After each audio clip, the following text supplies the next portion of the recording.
Thank you, Mr. Chairman. Thank you, Mr. Speaker. I rise in strong support of the American Relief Act.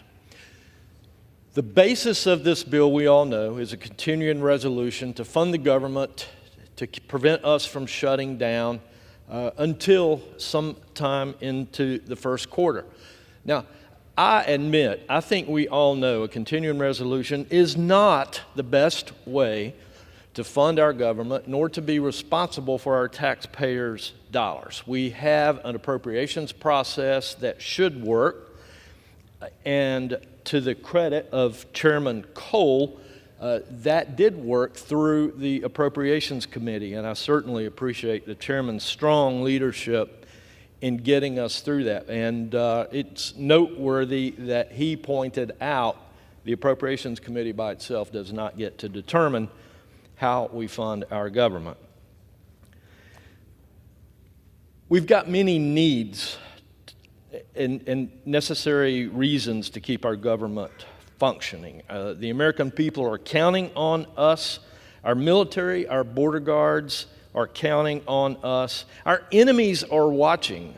We all know North Korea, Russia, China, and others do not have to face issues such as a government shutdown. And also, keeping the government open is critical to the district that I represent in Western North Carolina.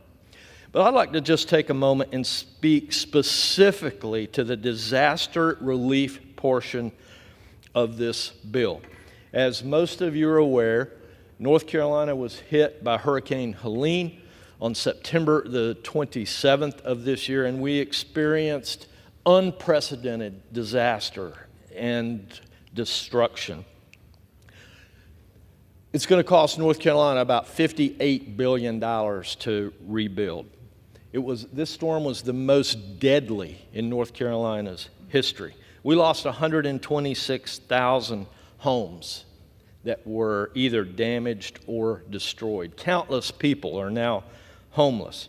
I want to thank Speaker Johnson for personally visiting Western North Carolina, getting his boots muddy and seeing what we were dealing with there. I'd like to thank Leader Scalise for visiting Western North Carolina, and Chairman Cole also took time to come down. Many other members were there. We're going to see a number of members on this floor argue against this bill. Mr. Speaker, I need to remind you that folks in Western North Carolina have been paying their taxes for decades that have gone towards funding disasters in every other part of this country, from California to the Midwest to the Gulf Coast,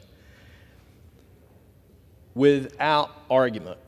But Mr. Speaker, now North Carolina needs our help. They need the help of this body. I'm sure some folks are going to speak against this bill. I urge you to think about the disasters that you may have experienced and what you've seen in the news and what you're hearing from me about the need in Western North Carolina. I even heard one member last week refer to recipients of disaster relief as coastal elites. I represent about 783,000 people in the mountains of Western North Carolina, and I can promise you not one single one of those is a coastal elite. Those are hardworking, tax-paying Americans that deserve the help of this body at this time, and I urge passage of this bill. I must also say that I'm disappointed, even though there's $110 billion in here to help begin to rebuild my great state.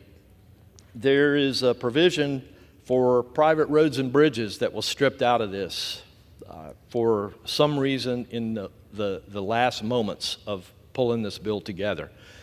The folks from FEMA in Western North Carolina have told me the most significant difference that they see in this disaster versus those they've dealt with in other areas are the number of private roads and bridges that we have. And so I'm hoping, and I appreciate Chairman Cole offering to help me get this provision back in. with some other vehicle at some other point in the future. So, members, I urge your support of this bill. North Carolina deserves and needs the respect and the help to rebuild. Mr. Speaker, I yield back.